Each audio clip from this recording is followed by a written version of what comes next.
TV Imaculada, o Evangelho em primeiro lugar.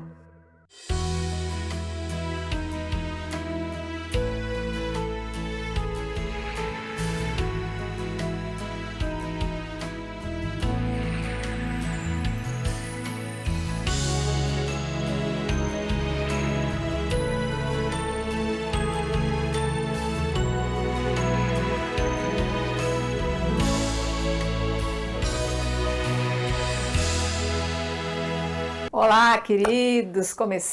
Iniciamos mais um programa, estamos todos aqui prontos para mais um estudo. Vou apresentar a vocês nossos mestres, hoje vamos nos conduzir. Quero agradecer imensamente a presença do diácono José Carlos. Muito bom estarmos juntos. Isso é bom demais, né? Mais uma vez a presença da nossa mestra Amélia. É uma alegria estar junto com vocês. Sempre muito bom estarmos juntos. E assim a gente vai descobrindo as riquezas desse santo livro, desse sagrado livro. Estamos começando hoje o livro de Tobias. Quem não teve a oportunidade de assistir o programa anterior, por favor, busque nas plataformas, porque nós fizemos uma belíssima introdução para entendermos, para ver a expectativa que nós esperamos deste livro, que começamos o estudo hoje. Então busquem lá para vocês terem essa visão geral, global, para vocês já estarem preparados. E vamos agora então para entender, conhecer e nos apaixonarmos por Tobias. Estamos aqui no Tobias, eu vou ler só o comecinho, primeiro capítulo, versículo 1 e 2. Vai dizer: História de Tobit, filho de Tobiel, filho de Ananiel, filho de Aduel, filho de Gabael, da descendência de Aziel, da tribo de Neftali, o qual, nos dias de Salmanasar, rei da Assíria, foi exilado de Tisbé, que fica ao sul de Cedes, em Neftali, na Galiléia setentrional, acima de Azor, a oeste, ao sol poente e ao norte de Cefate. Aqui é mais uma situação geográfica para que a gente realmente não se perca e saiba contextualizar realmente onde é que se dá essa história de Tobit. Na realidade, o que você acabou de ler, a gente pode falar assim, livro dos Atos de Tobit. O que Tobias fez? Quem era Tobias? Tá. Tobit. Para resumir. Para resumir. Aí a gente percebe que todos eles no final têm Tobiel, Ananiel, Aduel, Gabael, Aziel, né? E fala da família de Neftali, então, da tribo de Neftali. Esse El significa a divindade, como Gabriel, Miguel, Ezequiel, né? Então, na realidade, a gente pode falar assim, que seria uma família influente. Como ele não seria bem um patriarca, mas um neopatriarca, né? Na verdade, estão no exílio, né? E eles estão vivendo sobre o regime dos Seleucidas, lembrando lá do anterior, a dominação grega, terrível, que querem mudar os costumes. Por isso que a importância de falar a genealogia dele, quem é ele. Exato. Então, por isso que ele coloca a genealogia, né? Que é uma família de Deus. Eles têm essa família tem uma fidelidade a Deus. Por isso que todos esses nomes aí terminados em El, que significa o Altíssimo. Então, está identificando o Tobias pai, né? Em algumas traduções como Ave Maria, parece como Tobias. Aqui nós temos o Tobit, que é o portuguesamento do grego Tobit, ou Tobit, né? Que nós então chamamos de Tobit. Então aqui já vamos delineando. Esse Tobit significa bom. Bom, né? Bom. Então Tobit é o pai. E era um bom judeu. Um bom judeu. Né? E ele vai fazer aqui uma autobiografia, né? Em seguida, que nós vamos ouvir, né? A autobiografia dele. Certo. Diz que elogio de boca própria é vitupério. Mas nesse caso aqui não, porque retrata a verdade do que ele fazia. Mas também lembrando que é uma história de ficção, um romance. Para ficar mais fácil o entendimento, uma novela, né? Uma novela. É uma então novela. Começou a novela, apresenta quem é o personagem Tobit. Ele é filho, filho, filho, filho. Ele mesmo se apresenta. É. E agora ele vai começar a falar dele. Agora ele fala. Então vamos ao versículo 3º. Eu, Tobit, trilhei os caminhos da verdade todos os dias de minha vida. Dei muitas esmolas a meus irmãos e meus compatriotas deportados comigo para Nínive, no país da Assíria. Quando eu era jovem e estava ainda em minha terra, a terra de Israel, toda a tribo de Neftali, meu antepassado, se separou da casa de Davi e de Jerusalém, cidade escolhida dentre todas as tribos de Israel, para seus sacrifícios. Lá é que o templo em que Deus habita fora construído e consagrado para todas as gerações vindouras. Todos os meus irmãos e a casa de Neftali ofereciam sacrifícios ao bezerro de Jeroboão, rei de Israel, fizera em Dan, sobre todas as montanhas da Galileia. Muitas vezes eu era o único a vir em peregrinação a Jerusalém por ocasião das festas, para cumprir a lei que obriga todo Israel para sempre. Acudia, pressuroso, a Jerusalém com as primícias dos frutos e dos animais, o dízimo do gado e a primeira lã das ovelhas.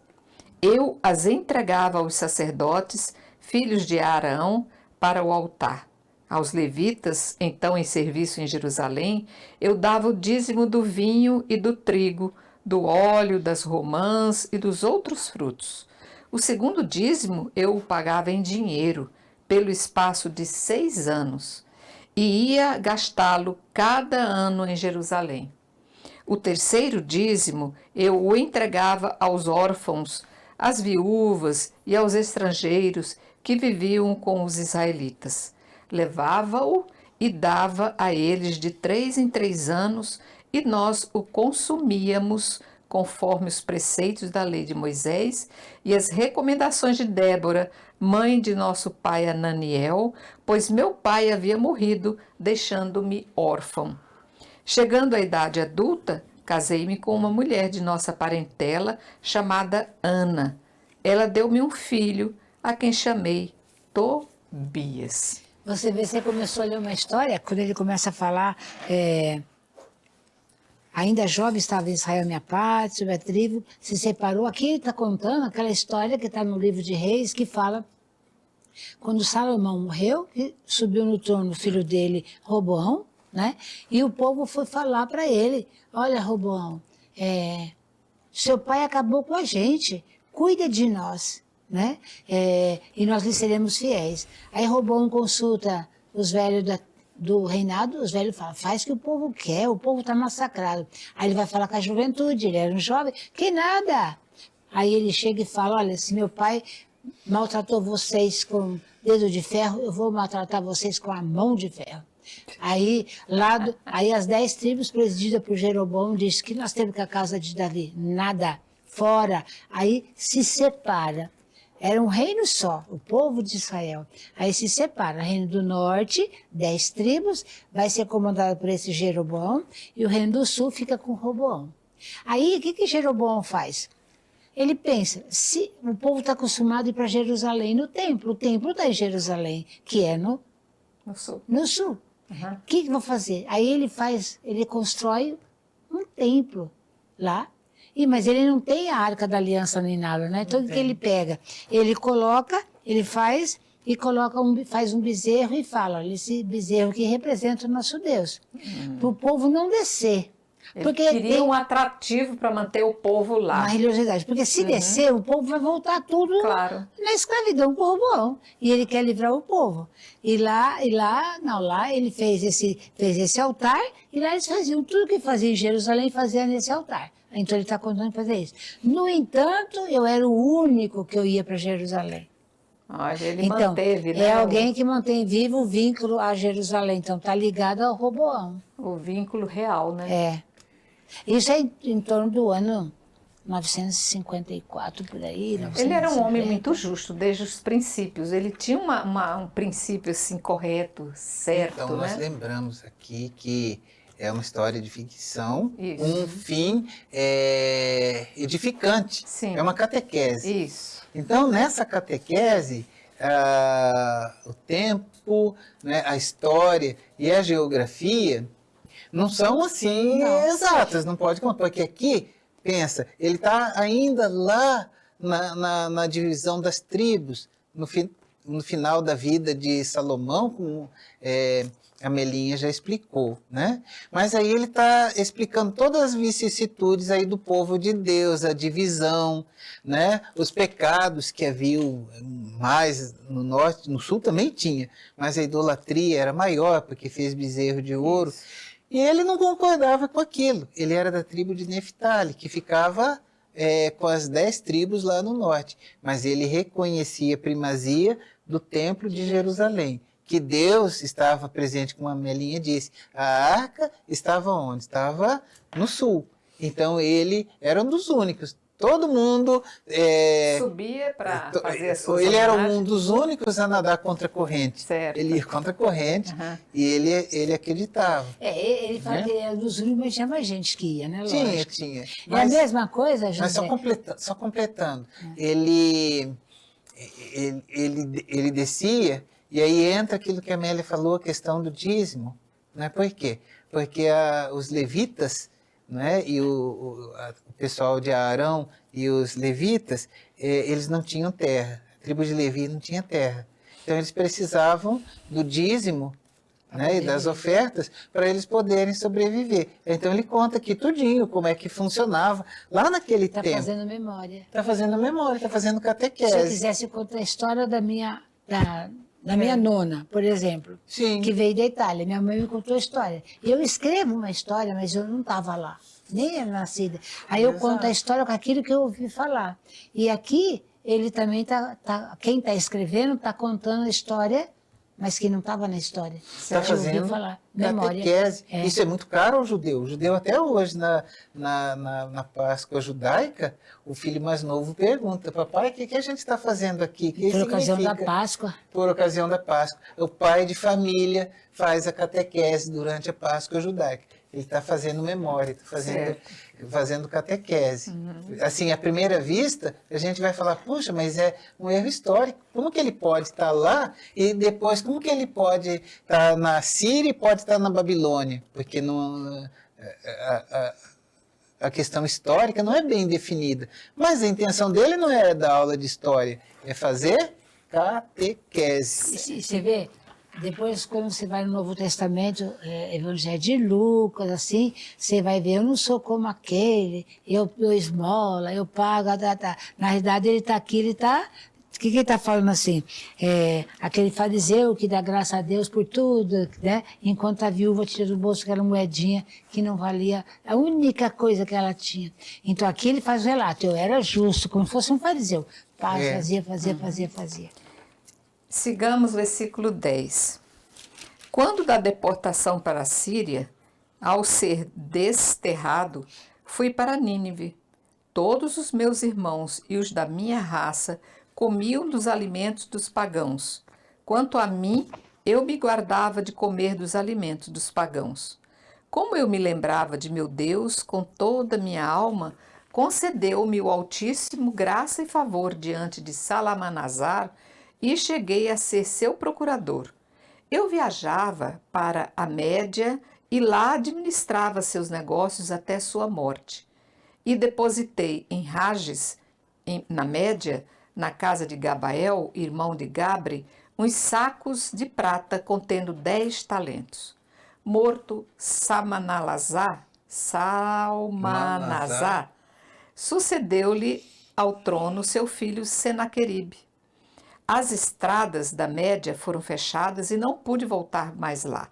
Nos dias de Salmanasar, eu tinha feito minhas esmolas a meus irmãos de raça.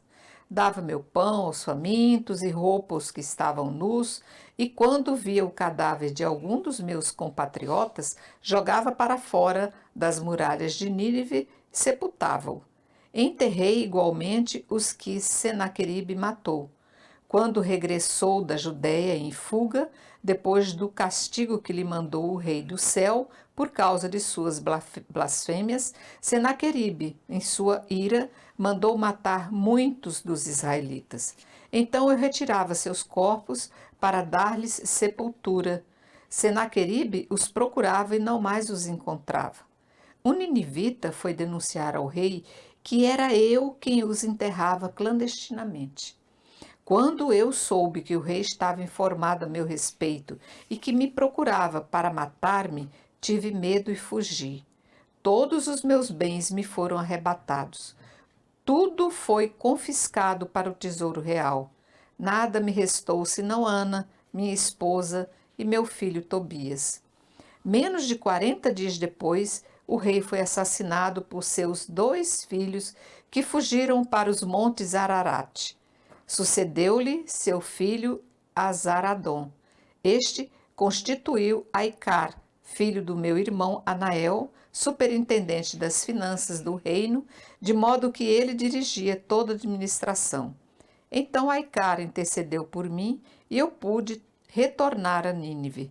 É que Aicar, sob Senaqueribe, rei da Assíria, havia sido copeiro-mor, guarda do selo, administrador e encarregado das finanças, e Azaradom o havia mantido no ofício. Ele era da minha parentela, era meu sobrinho. E Deus consegue recompor depois de tanta coisa, coitado. Pois é, aqui começam as provações. As provações. Né? Começam as provações. Esse livro faz a gente refletir, né? Sobre os desígnios de Deus. Ele, como o fariseu lá da Bíblia, ele dizia, eu aquilo outro, e Deus, apesar dele ser tão bom aos olhos humanos, Deus permite que aconteça tudo isso. O rei vai morrer, aquele rei que o protegia, vai entrar o Senaqueribe, que era terrível, e por conta da bondade que ele fazia, das obras de misericórdia, de enterrar aqueles que eram mortos pelo rei, jogava para o bicho comer, fora das muralhas, ele ia lá e enterrava, né, para dar a sepultura digna. Né? Então, os ninivitas dedaram ele, né, deduraram, X9, entregaram ele para o rei. E o rei falou, opa, ele está desobedecendo minhas ordens, então ele tem que morrer. Então ele vai fugir. Só que o que acontece aí? Ele vai perder tudo que ele tem, tudo é confiscado. Né? Mas depois esse rei morre, e aí o sucessor, né, nomeia um parente dele, né, como o tesoureiro mor, né? E como ele era influente, ele volta. Mas aí ele vai ficar meio que vivendo de favor desse parente dele. Ele vai viver de favor.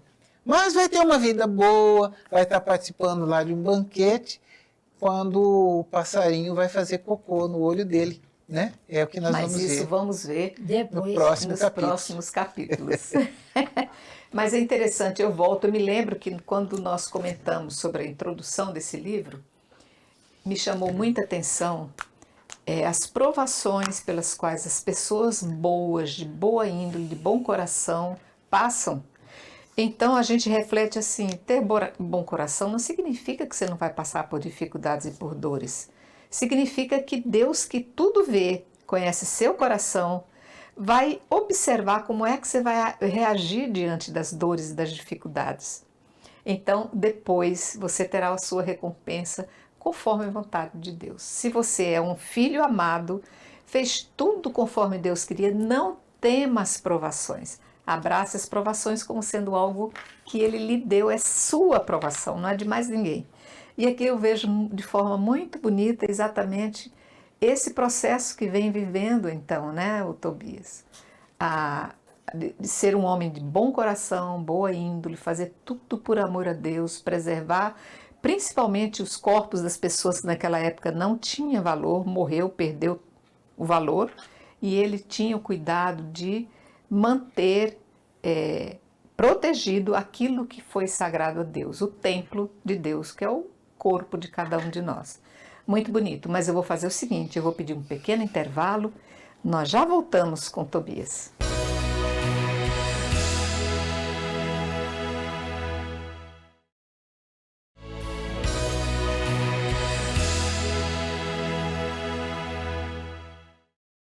Ok, gente, estamos voltando.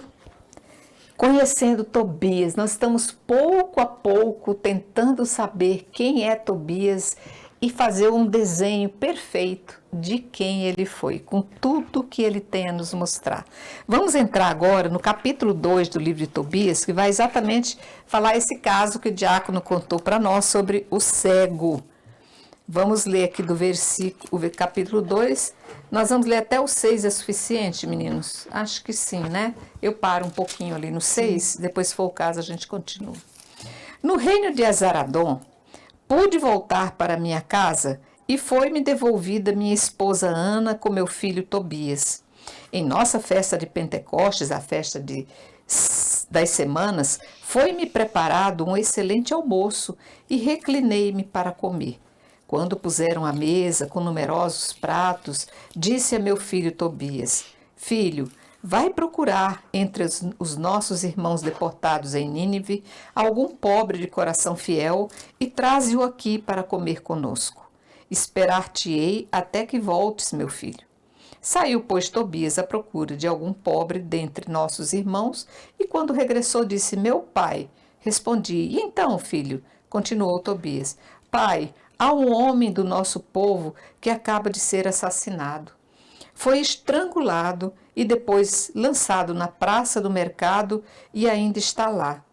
Levantei-me imediatamente, deixei meu prato intacto. Fui tirar o homem da praça e o coloquei num quarto, esperando o pôr do sol para enterrá-lo. Tornei a entrar, lavei-me e tomei a refeição na tristeza, recordando-me das palavras que disse o profeta Amós contra Betel. Vossas festas se converterão em luto e todos os vossos cânticos em lamentações. Ele era um homem que, gente, isso é um dom. Ele foi tocado por Deus quanto ao amor ao corpo, né? Aquele que perdeu a vida e que não pode fazer mais nada por aquele templo que ele cuidou quantos anos. E ele vai realmente aqui um testemunho belíssimo dele, ele contando do que ele fez, né? Exatamente. Então ele tinha sido reabilitado. Sim. Aqui a gente percebe como já dissemos na introdução, não tem assim uma sequência muito lógica da história. Por quê? Porque no capítulo anterior ele disse que perdeu tudo e só restou a esposa e o filho. Aqui, no capítulo 2, ele vai dizer que foi devolvida a esposa e o filho. Então parece que ele ficou livre e a esposa e o filho ainda ficaram. Então assim, como só restou a esposa, então há uma certa contradição histórica aí na narração, né? Mas o que interessa é que, mesmo ele estando ali de favor do parente dele, que o reabilitou, né? Ele recuperou algumas posses, né? Uhum. Por quê? Porque a gente, aqui ele está lembrando dos pobres, não esquece os pobres. Sim. Isso é muito importante. Muito bonito da parte dele. Muito importante, porque ele ensina o filho também a praticar. Nós estamos aqui nos refastelando esse banquete, mas vai lá ver entre os nossos irmãos se tem algum pobre. Aí lembra a parábola de Jesus, né? Sim. Quando deres um banquete, não chama teus parentes, amigos, quem vai poder te retribuir, mas vai lá, chama os coxos, os aleijados, os pobres e traz para o banquete. Ele fez isso, vai lá e traz um pobre. E sem conhecer Jesus, hein? Sem conhecer Jesus, ele já tinha... E esse sentimento Exato, dentro isso é muito, muito importante. Mas o rapaz, ele sabe o que ele encontra lá? Um cadáver, né? Um dos irmãos judeus que tinha sido assassinado, estrangulado e foi jogado lá no meio da praça e ia ficar para apodrecer lá, né?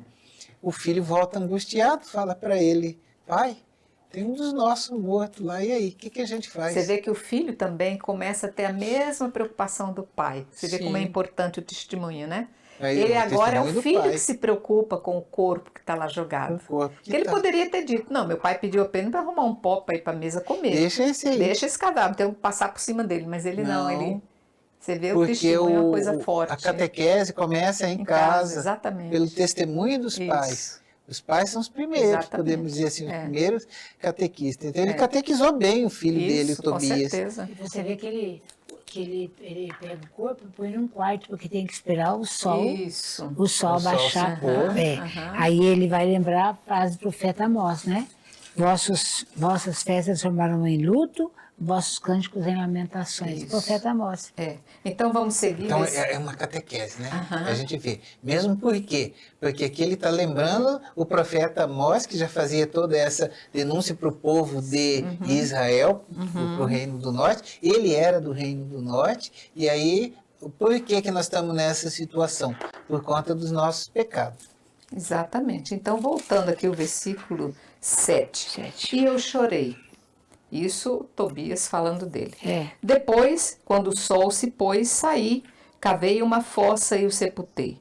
Meus vizinhos diziam rindo de mim, ele já não tem mais medo.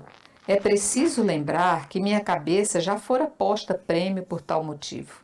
Na primeira vez, ele fugiu, e, no entanto, ei-lo de novo a sepultar os mortos.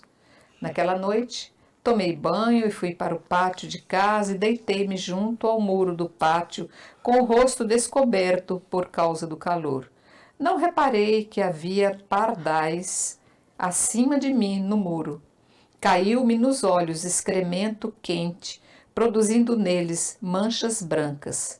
Fui aos médicos para me tratar, mas quanto mais me aplicavam pomadas, mais as manchas me cegavam, até que fiquei completamente cego. Fiquei cego durante 4 anos, e todos os meus irmãos se afligiam por minha causa. E Aicar cuidou do meu sustento por 2 anos, até que partiu para Alimaida. Naquela ocasião, minha mulher Ana começou a trabalhar como operária. Fiava lã e recebia tela para tecer. Ela a entregava aos fregueses e estes lhe pagavam o preço. Ora, no 7º dia do mês de Distros, ela acabou uma encomenda e entregou-a aos fregueses. Eles lhe pagaram o preço inteiro e ainda lhe deram um cabrito para o almoço. Ao entrar em minha casa, o cabrito começou a balir.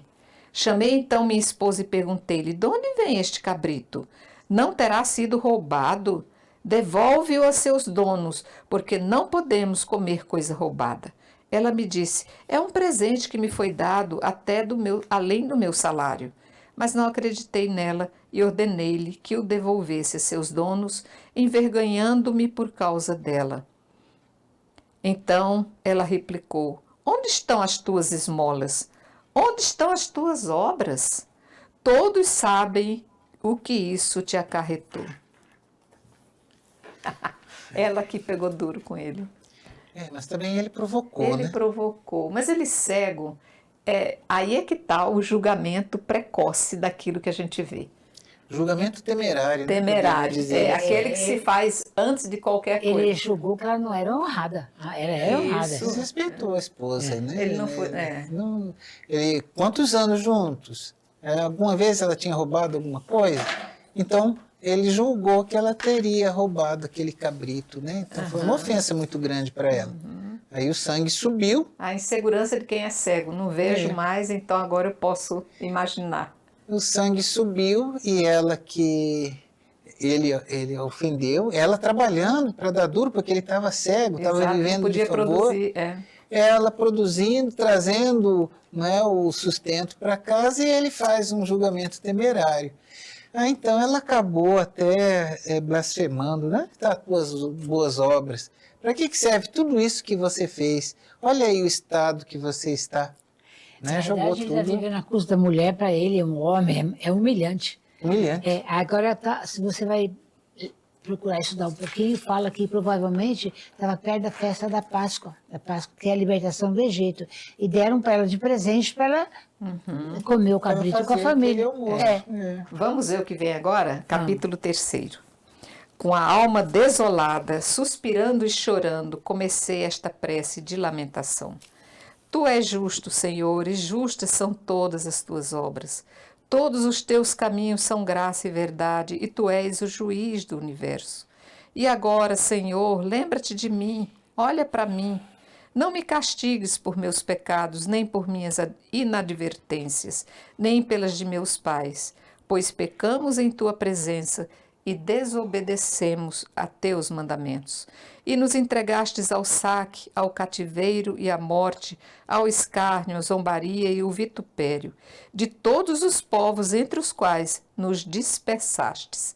E agora todas as tuas sentenças são verdadeiras, quando me tratas segundo minhas faltas, e as de meus pais. Pois não obedecemos às tuas ordens, nem caminhamos na verdade diante de ti. E agora trata-me como te aprouver. Digna-te e retira-me a vida, para que eu desapareça da face da terra e de novo me torne pó. Pois para mim mais vale morrer que viver. Sofri ultrajes sem motivo, imensa é a minha tristeza. Senhor, espero que tua decisão me liberte desta provação.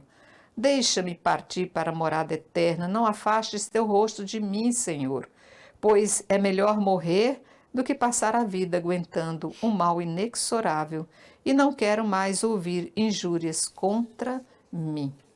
Parece Jó. Lembra muito, né? O desespero, a sensação do abandono, do esquecimento. É um grande paralelismo, né? Lá no livro de Jó, a esposa de Jó disse algo semelhante, sabe? E o que ela disse, né? Ela, você fez tanto bem e tal, e agora, né? A situação que você está. Então, por que você não se mata logo, né? Renega a Deus e se mata. Aqui ela não mandou renegar a Deus, mas foi uma humilhação muito grande, porque um regime altamente patriarcal, ele vivendo do trabalho da mulher, e ainda a mulher joga a verdade na cara dele, né? Então foi um sofrimento muito grande. Você quer dizer, você fala, e ainda me culpa das coisas?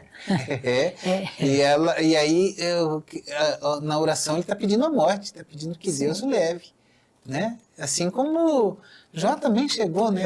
Chegou a desejar a morte. Então foi um sofrimento muito grande para ele. E ele faz essa oração pedindo que Deus liberte ele daquele sofrimento através da morte. E agora fez a oração dele, e agora paralelo, logo em seguida que terminou a oração dele, vai aparecer também agora a figura da Sara. Que vai fazer uma oração. Vai fazer uma oração também, porque ela também está desesperada, já casou 7 vezes, então... E todos eles morrem. E o demônio lá, Asmodeu, foi matando os maridos dela no de núpcias. Então, ela nem casada, 7 vezes e não conseguiu consumar um casamento, né? Aí ela começou a se criar. É você que mata teus maridos, já matou 7, né?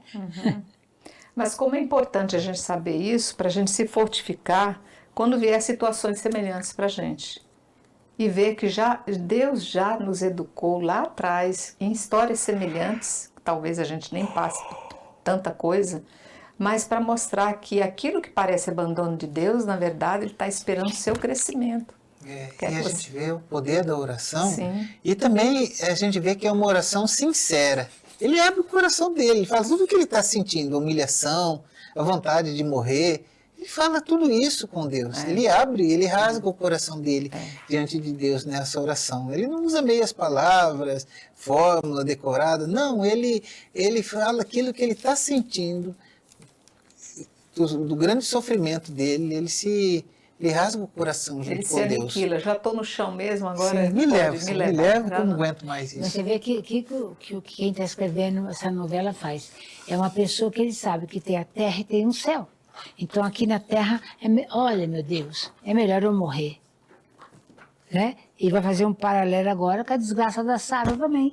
Que também 7 vezes se veste de noiva, tem um casamento e não realiza o casamento. 7 vezes. E já começa também. 7 também é um número simbólico. Simbólico, também, lógico, né? Muito bem. Vamos entrar em Sara também? Vamos. Só queria dizer antes, né, que essa novela é uma novela maravilhosa porque foi inspirada pelo Espírito Santo. Ele que falou pelos profetas. Então essa novela... E por isso que é um livro canônico, deuterocanônico. Por quê? Porque tem toda essa profundidade, né? Da oração, da vida eterna. Muito profundo o ensinamento que isso que traz. Por isso. Aí agora o autor ele põe em paralelo, né? O desespero do Tobit, né? Pedindo a morte já, porque não enxerga, ainda está sustentado pela mulher, a coisa toda. E agora vem também a Sara, que enxerga, mas que também está alguma coisa, ela está dominada por algo maior, que mata os maridos antes de se consumar um casamento, né? Mais um detalhe aqui importante, que a gente precisa lembrar, a teologia da retribuição. Isso. A gente vê que aqui ele ainda tem um pano de fundo essa teologia da retribuição. Eu fiz tudo. Fiz tudo e o que eu ganho? Né?